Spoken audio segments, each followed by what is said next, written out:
Losing myself, I'm losing myself tonight. Losing myself, I'm losing. I fractured my spine, right? Welcome back to another episode of Lifejacketing, where we strive for a strong body and a stronger mind.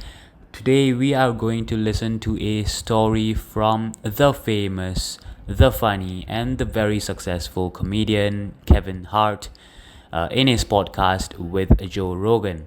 And he shares with Joe Rogan how his fitness journey and how his interest and dedication in fitness actually saved his life.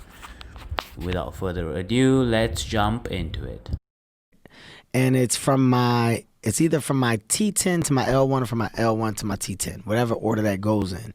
So how many fractures is that? I mean, that's your spine. That's about. So you fractured basically everything. I mean, you got like this much space in my back.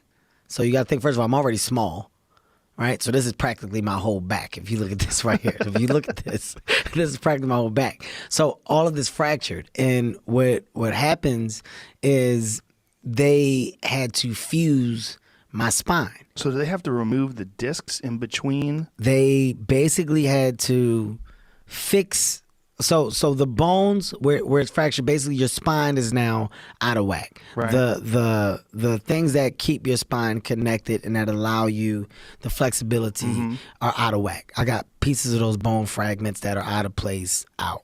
So they gotta fuse that shit back together. So I got do they 8 take screws. the disc material out and compress it and then screw them all? So is the bone all one piece now? I think I'm one. I don't know about the disc. I don't know. I don't have that answer. That's a little too technical for me, and I should know that because it was my body. But what I do know is that this thing that's my spine has 8 screws, and these 8 screws now hold it together. So through this time of healing, because I now have metal in my back, it was about getting your back to be comfortable with the metal, but also back to a normal level of flexibility. So where people fuck up, when you get this type of energy and you stay still, you allow that metal to get stiff. You're not moving it. So now your movements become robotic with it. So because as soon as I got out the hospital, I started. I didn't have days off. As soon as I got out, I started physical therapy. I did not wait. I got off medication. I said, I'm not taking no meds. You know, my dad was on drugs. I was like, I'm not fucking around with that. So I dealt with the pain, but I said, I got to start now because every day that I wait makes it harder to go. So because I was, back and forth, side to side, doing all of those things, I got my body to get accustomed to it. And I got flexibility. So now when you see me working out, it looks as if I'm back and, I'm probably 98% back to myself right now. But the work that I put into my core and my upper body over the years are what saved me outside of God, of course, in that situation. Because, I want to tell these people just for you to know, this health and wellness shit is so much bigger than what you may think it is. Taking care of your body, you don't know when all of that stuff comes into play and adds up correctly. The human body is amazing. Recovery, the ability to snap back and go back to what it once was, the body muscle memory, all of that stuff plays a major factor. So my healing was a lot faster because of the years of work that I put into it before. Now, if I hadn't have and I didn't have that core, well, I'd be paralyzed. I'd be fucking paralyzed. I mean, they said you're literally talking about this much. Doctor, look me in the eyes. You're lucky to be walking. You're this much. If your core wasn't in the shape that it was, and if you didn't have the strength to take whatever that impact was and stay, you would have been snapped and you would never be walking again.